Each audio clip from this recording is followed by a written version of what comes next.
بسم الله الرحمن الرحيم والطور وكتاب مسطور في رق منشور والبيت المعمور والسقف المرفوع والبحر المسجور إن عذاب ربك لواقع ما له من دافع يوم تمور السماء مورا وتسير الجبال سيرا فويل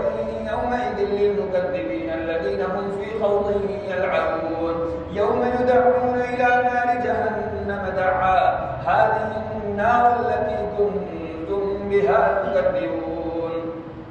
أفسحر هذا أم أنتم لا تبصرون اصلوها فاصبروا أو لا تصبروا سواء عليكم إنما تجزون ما كنتم تعملون إن المتقين في جنات ونعيم فاكهين بما آتاهم ربهم ووقاهم ربهم عذاب الجحيم كلوا واشربوا هنيئا بما كنتم تعملون متكئين على سرر مصفوفة وزوجناهم بحور عين والذين آمنوا واتبعتهم ذريتهم بإيمان ألحقنا بهم ذريتهم وما ألتناهم من عملهم من شيء كل امرئ بما كسب رهين وأمددناهم بفاكهة ولحم مما يشتهون يتنازعون فيها كأسا لا لغو فيها ولا تأثيم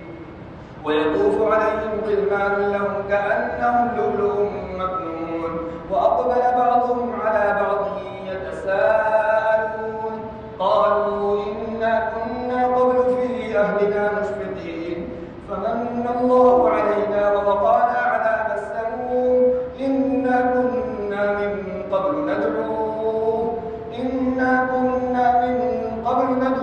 إنه هو البر الرحيم فذكر فما أنت بنعمة ربك بكاهن ولا مجنون أم يقولون شاعر نتربص به ريب المنون قل تربصوا فإني معكم من المتربصين أم تأمرهم أحلامهم بهذا أم هم قوم طاغون أم يقولون تقوله بل لا يؤمنون فليأتوا بحديث مثله إن كانوا صادقين أم خلقوا من غير شيء أم هم الخالقون أم خلقوا السماوات والأرض بل لا يوقنون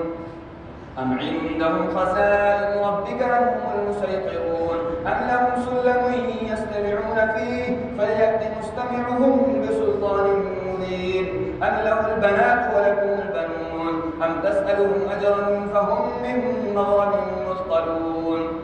أم عندهم الغيب فهم يكتبون أم يريدون كيدا فالذين كفروا هم المكيدون أم لهم إله غير الله سبحان الله عما يشركون وإن يروا كسفا من السماء ساقطا يقولوا سحاب مركوم فذرهم حتى يلاقوا يومهم الذي فيه يصعقون يوم لا يغني عنهم كيدهم شيئا ولا هم ينصرون وإن للذين ظلموا عذابا دون ذلك ولكن أكثرهم لا يعلمون واصبر لحكم ربك فإنك بأعيننا وسبح بحمد ربك حين تقوم ومن الليل فسبحه وإدبار النجوم. Thanks for watching. Don't forget to like, comment, share and subscribe to Al Wahid channel.